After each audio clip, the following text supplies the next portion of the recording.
रखा। आज recovery rate और फर्टिलिटी रेट दोनों ही मामलों में भारत दुनिया के अधिकतर देशों से बहुत संभली हुई स्थिति में है। हम सभी के अथक प्रयासों से देश में टेस्टिंग से लेकर ट्रीटमेंट का एक बहुत बड़ा नेटवर्क आज काम कर रहा है। इस नेटवर्क का लगातार विस्तार भी किया जा रहा है। पीएम केयर्स के माध्यम से ऑक्सीजन और वेंटिलेटर्स उपलब्ध कराने पर भी विशेष जोर है। कोशिश ये है कि देश के मेडिकल कॉलेज और जिला अस्पतालों को ऑक्सीजन जनरेशन के मामले में सेल्फ सफिशिएंट बनाया जाए। इसलिए अभी 160 से ज्यादा नए ऑक्सीजन प्लांट्स के निर्माण की प्रक्रिया ऑलरेडी शुरू की गई है। पीएम केयर फंड से देश के अलग अलग अस्पतालों को हजारों नए वेंटिलेटर्स मिलने भी सुनिश्चित हुए हैं। वेंटिलेटर्स के लिए पीएम केयर फंड से 2000 करोड़ रुपए ऑलरेडी स्वीकृत किए गए हैं।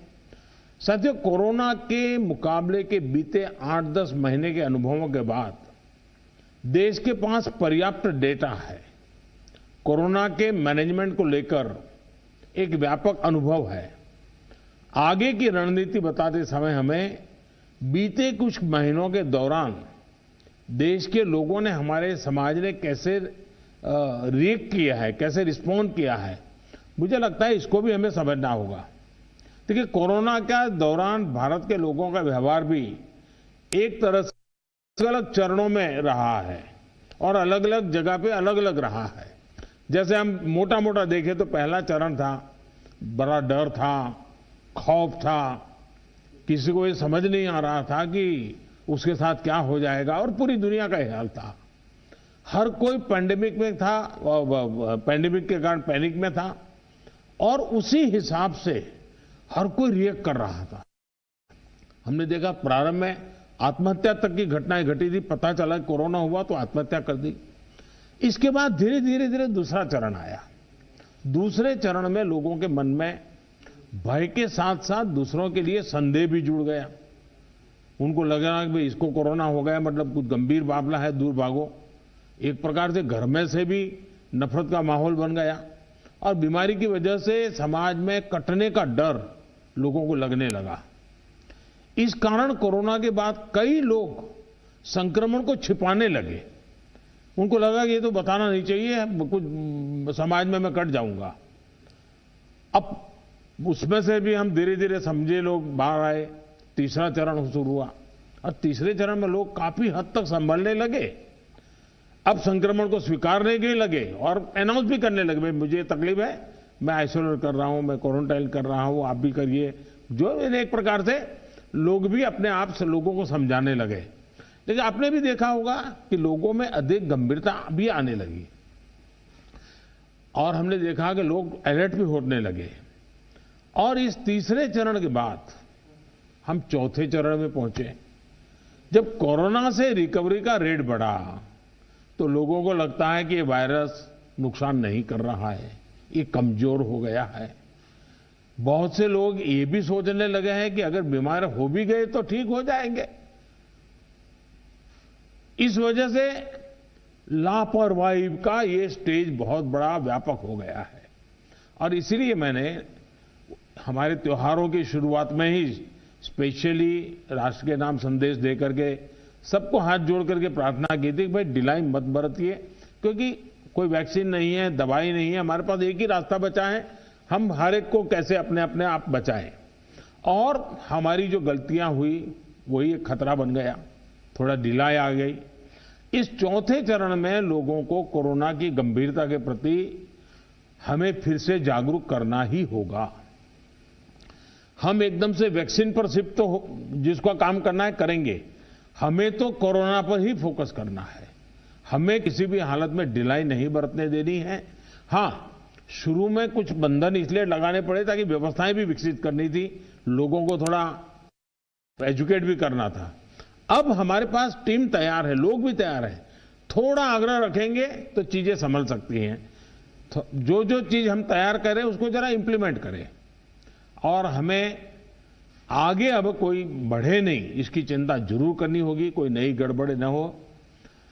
आपदा के गहरे समंदर से हम निकले हैं, ये हम मान के चले। इतना बड़ा देश, दुनिया मानती थी कि भारत तो नहीं संभल पाएगा।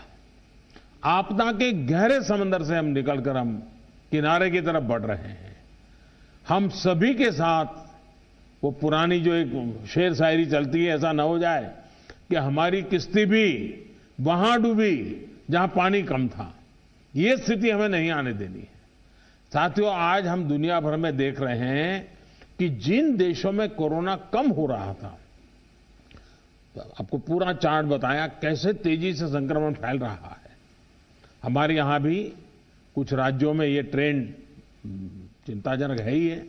इसलिए हम सभी को, शासन प्रशासन को पहले से अधिक सतर्क रहने की जरूरत है। हमें ट्रांसमिशन को कम करने के लिए अपने प्रयासों को जरा और गति देनी होगी। टेस्टिंग हो, कंफर्मेशन, कॉन्टैक्ट ट्रेसिंग, डेटा, इन सारी जुड़ी किसी भी तरह की कमी को हमें सर्वोच्च प्राथमिकता देते हुए उसको ठीक करना होगा। पॉजिटिविटी रेट को 5% के दायरे में लाना ही होगा। और मैं मानता हूं छोटी छोटी इकाइयों पर कहिए कि भाई 1 क्यों बढ़ा, आधा क्यों बढ़ा, 2 क्यों बढ़ा। हम राज्य के स्केल पर चर्चा करने के बजाय अब जितनी लोकलाइज चर्चा करेंगे, शायद हम एड्रेस जल्दी कर पाएंगे। दूसरा, हम सबने अनुभव किया है कि आरटी-पीसीआर टेस्ट का अनुपात बढ़ना चाहिए। जो घरों में आइसोलेटेड मरीज हैं, उनकी मॉनिटरिंग ज्यादा बेहतर तरीके से करनी होगी। आप भी जानते हैं कि अगर वहां थोड़ी भी ढिलाई रही तो मरीज बहुत गंभीर स्थिति में अस्पताल आता है, फिर हम बचा नहीं पाते हैं। जो गांव है, कम्युनिटी के स्तर पर हेल्थ सेंटर हैं, उनको भी हमें ज्यादा इक्विप करना ही होगा। गांव के आसपास भी इंफ्रास्ट्रक्चर ठीक रहे, ऑक्सीजन की सप्लाई पर्याप्त रहे, ये हमें देखना होगा।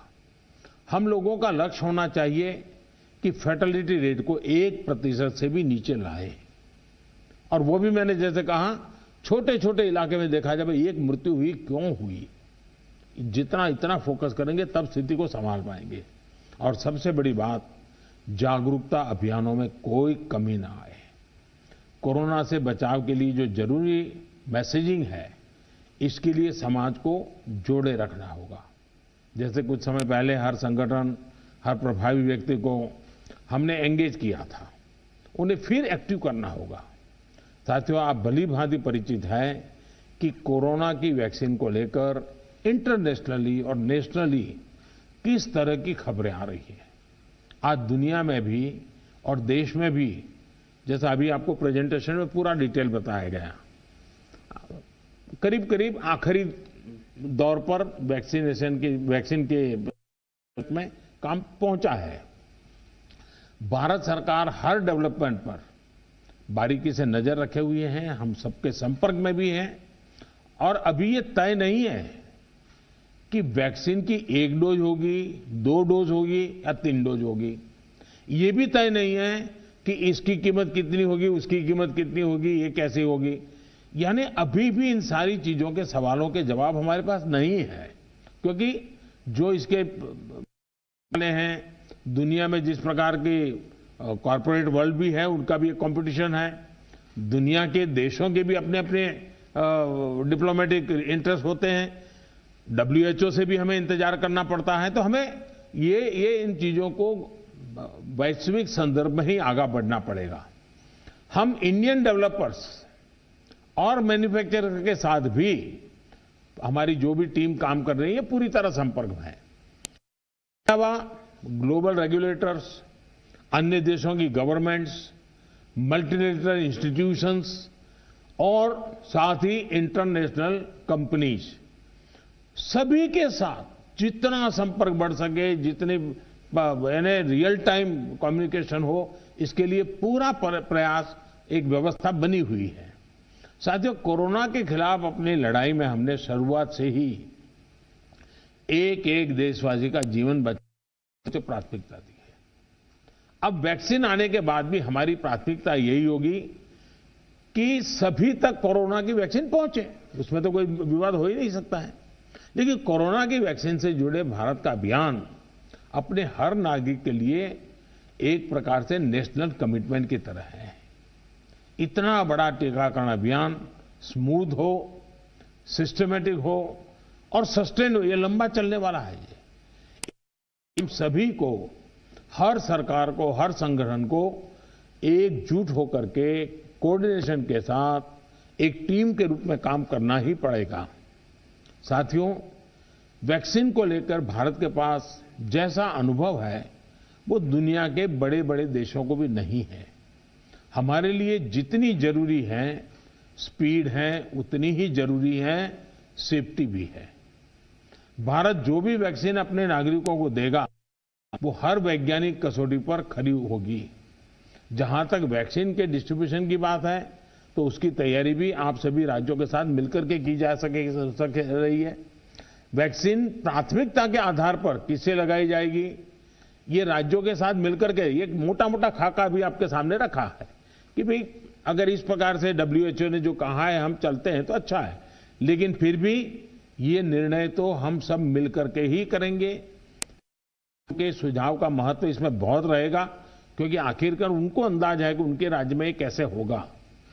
हमें कितनी अतिरिक्त कोल्ड स्टोरेज की जरूरत रहेगी, मुझे लगता है कि राज्यों ने इस पर अभी बल दे करके व्यवस्थाएं खड़ी कर देना शुरू कर देना चाहिए। कहां कहां संभव हो गए, उसके पैरामीटर्स क्या हो गए, उस पर हमें यहां से सूचनाएं तो डिपार्टमेंट को चली गई है, लेकिन इसको अब इम्प्लीमेंट करने के हमने रेडी रखना पड़ेगा। और जरूरत पड़ी तो अतिरिक्त सप्लाई भी सुनिश्चित की जाएगी और इसका विस्तृत प्लान बहुत जल्द ही राज्य सरकारों के साथ मिलकर के तय कर दिया जाएगा। हमारी राज्यों की और केंद्र की टीम साथ लगातार वो बातचीत कर रहे हैं, काम चल रहा है। केंद्र सरकार ने राज्यों से कुछ समय पहले आग्रह किया था कि स्टेट लेवल पर एक स्टीयरिंग कमेटी और एवं स्टेट और डिस्ट्रिक्ट लेवल पर टास्क फोर्स का, और मैं तो चाहूंगा कि ब्लॉक लेवल तक हम जितना जल्दी ये व्यवस्थाएं खड़ी करेंगे और किसी न किसी एक व्यक्ति को काम देना पड़ेगा। इन कमेटियों की रेगुलर बैठकें हो, उनकी ट्रेनिंग हो, उनकी मॉनिटरिंग हो, और जो ऑनलाइन ट्रेनिंग होती है वो भी शुरू हो। हमें हमारा रोजमर्रा के काम के साथ कोरोना से लड़ते लड़ते भी इस एक व्यवस्था को भी विकसित तुरंत करना पड़ेगा, ये मेरा आग्रह रहेगा। जो कुछ सवाल आपने कहे हैं, कौन सी वैक्सीन कितनी कीमत में आएगी ये भी तय नहीं है। मूल भारतीय वैक्सीन अभी दो मैदान में आगे हैं, लेकिन बाहर के साथ मिलकर के हमारे लोग काम कर रहे हैं।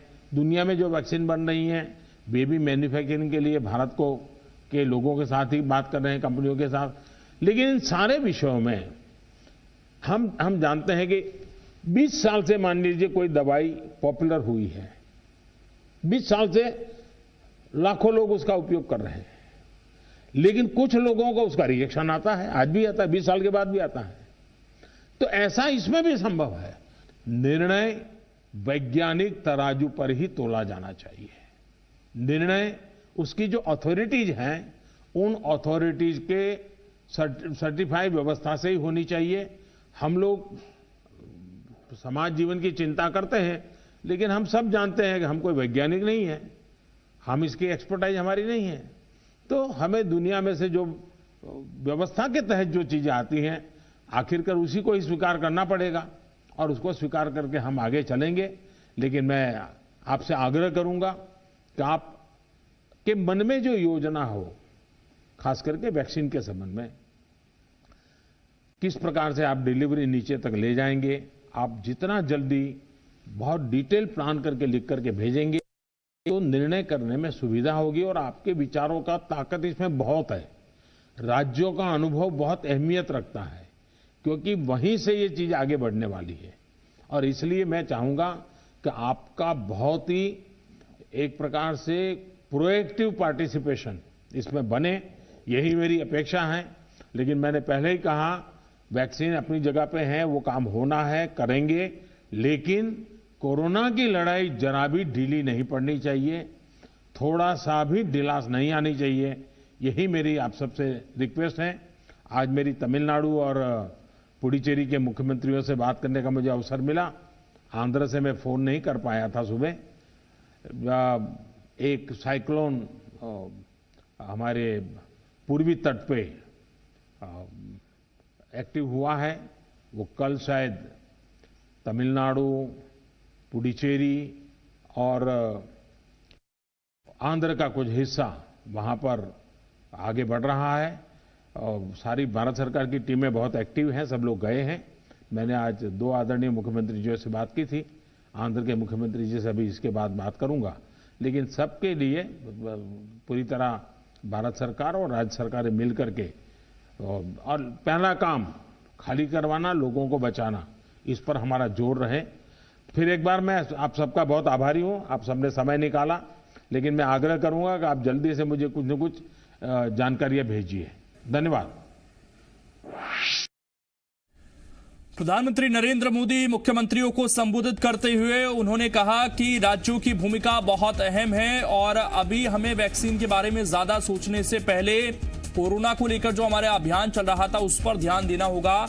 वहां पर ढिलाई नहीं बरतनी है क्योंकि वैक्सीन का काम हमारा नहीं है, वो वैज्ञानिकों का काम है और सारे पैरामीटर्स उन्हीं को तय करने हैं। वो ही ये तय करेंगे कि वैक्सीन कब तक आएगी और कैसे उसको लोगों को दिया जाएगा, क्या उसकी कीमत रखी जाएगी, कितने डोज देने। इसीलिए जो हमारा काम है यानी कि कोरोना को लेकर जो पूरा अभियान चल रहा था, राज्य सरकार और केंद्र सरकार मिलकर कर रही थी कोरोना की रोकथाम के लिए, उस पर अभी भी हमें काम करना है और उसमें जरा सी भी ढिलाई नहीं बरतनी है।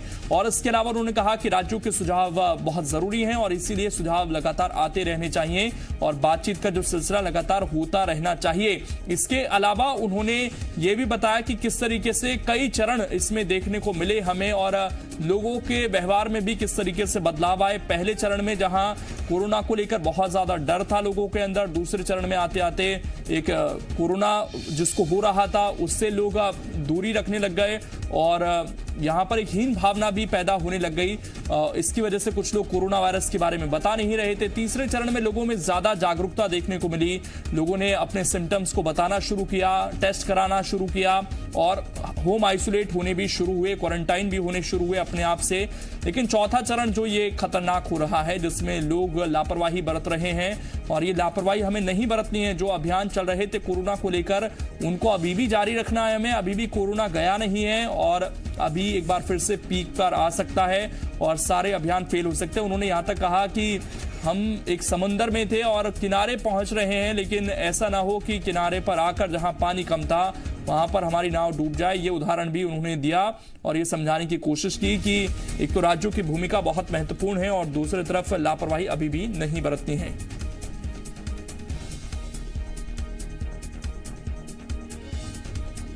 वैक्सीन का सवाल है, वैक्सीन की स्थिति और डिस्ट्रीब्यूशन को लेकर भी कुछ भी चर्चाएं हुई हैं। एक प्रकार से मीडिया में जो चलता है वो अलग चीज होती है, हमें तो इन चीजों को ऑथेंटिकली ही आगे बढ़ना पड़ेगा, इनका हिस्सा है। लेकिन फिर भी काफी चित्र स्पष्ट हुआ है। एक समय था जब हम सभी के सामने चुनौती जान ताकत से लड़ने की थी, लेकिन देश के संगठित प्रयासों ने इस चुनौती से मुकाबला किया, नुकसान को कम से कम रखा। आज रिकवरी रेट और फर्टिलिटी रेट दोनों ही मामलों में भारत दुनिया के अधिकतर देशों से बहुत संभली हुई स्थिति में है। जो कुछ सवाल आपने कहे हैं, कौन सी वैक्सीन कितनी कीमत में आएगी ये भी तय नहीं है। मूल भारतीय वैक्सीन अभी 2 मैदान में आगे हैं, लेकिन बाहर के साथ मिलकर के हमारे लोग काम कर रहे हैं। दुनिया में जो वैक्सीन बन रही हैं वे भी मैन्युफैक्चरिंग के लिए भारत को के लोगों के साथ ही बात कर रहे हैं, कंपनियों के साथ। लेकिन इन सारे विषयों में हम जानते हैं कि 20 साल से मान लीजिए कोई दवाई पॉपुलर हुई है, 20 साल से लाखों लोग उसका उपयोग कर रहे हैं, लेकिन कुछ लोगों को उसका रिएक्शन आता है, आज भी आता है, 20 साल के बाद भी आता है। तो ऐसा इसमें भी संभव है। निर्णय वैज्ञानिक तराजू पर ही तोला जाना चाहिए। निर्णय उसकी जो अथॉरिटीज हैं उन अथॉरिटीज के सर्टिफाइड व्यवस्था से ही होनी चाहिए। हम लोग समाज जीवन की चिंता करते हैं, लेकिन हम सब जानते हैं कि हम कोई वैज्ञानिक नहीं है, हम इसकी एक्सपर्टाइज हमारी नहीं है। तो हमें दुनिया में से जो व्यवस्था के तहत जो चीजें आती हैं, आखिरकार उसी को ही स्वीकार करना पड़ेगा और उसको स्वीकार करके हम आगे चलेंगे। लेकिन मैं आपसे आग्रह करूंगा कि आपके मन में जो योजना हो, खास करके वैक्सीन के संबंध में, किस प्रकार से आप डिलीवरी नीचे तक ले जाएंगे, आप जितना जल्दी बहुत डिटेल प्लान करके लिख करके भेजेंगे तो निर्णय करने में सुविधा होगी और आपके विचारों का ताकत इसमें बहुत है। राज्यों का अनुभव बहुत अहमियत रखता है। तो पहला चरण था, बड़ा डर था, खौफ था, किसी को ये समझ नहीं आ रहा था कि उसके साथ क्या हो जाएगा और पूरी दुनिया का हाल था। हर कोई पैंडेमिक में था, पैंडेमिक के कारण पैनिक में था और उसी हिसाब से हर कोई रिएक्ट कर रहा था। हमने देखा प्रारंभ में आत्महत्या तक की घटनाएं घटी थी, पता चला कोरोना हुआ तो आत्महत्या कर दी। इसके बाद धीरे धीरे दूसरा चरण आया। दूसरे चरण में लोगों के मन में भय के साथ साथ दूसरों के लिए संदेह भी जुड़ गया। उनको लगा कि भाई इसको कोरोना हो गया मतलब कुछ गंभीर मामला है, दूर भागो। एक प्रकार से घर में से भी नफरत का माहौल बन गया और बीमारी की वजह से समाज में कटने का डर लोगों को लगने लगा। इस कारण कोरोना के बाद कई लोग संक्रमण को छिपाने लगे। उनको लगा कि ये तो बताना नहीं चाहिए, कुछ समाज में मैं कट जाऊंगा। अब उसमें से भी हम धीरे धीरे समझे लोग बाहर आए। तीसरा चरण शुरू हुआ और तीसरे चरण में लोग काफी हद तक संभलने लगे। अब संक्रमण को स्वीकारने के लगे और अनाउंस भी करने लगे, भाई मुझे तकलीफ है, मैं आइसोलेट कर रहा हूं, मैं क्वारंटाइन कर रहा हूं, आप भी करिए। जो एक प्रकार से लोग भी अपने आप से लोगों को समझाने लगे। लेकिन आपने भी देखा होगा कि लोगों में अधिक गंभीरता भी आने लगी और हमने देखा कि लोग अलर्ट भी होने लगे। और इस तीसरे चरण के बाद हम चौथे चरण में पहुंचे। जब कोरोना से रिकवरी का रेट बढ़ा तो लोगों को लगता है कि ये वायरस नुकसान नहीं कर रहा है, ये कमजोर हो गया है। बहुत से लोग ये भी सोचने लगे हैं कि अगर बीमार हो भी गए तो ठीक हो जाएंगे।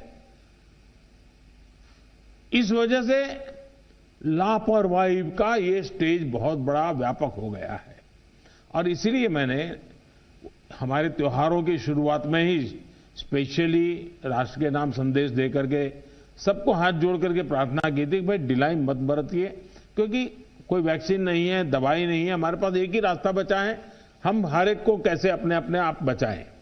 और हमारी जो गलतियां हुई वही एक खतरा बन गया, थोड़ा ढिलाई आ गई। इस चौथे चरण में लोगों को कोरोना की गंभीरता के प्रति हमें फिर से जागरूक करना ही होगा।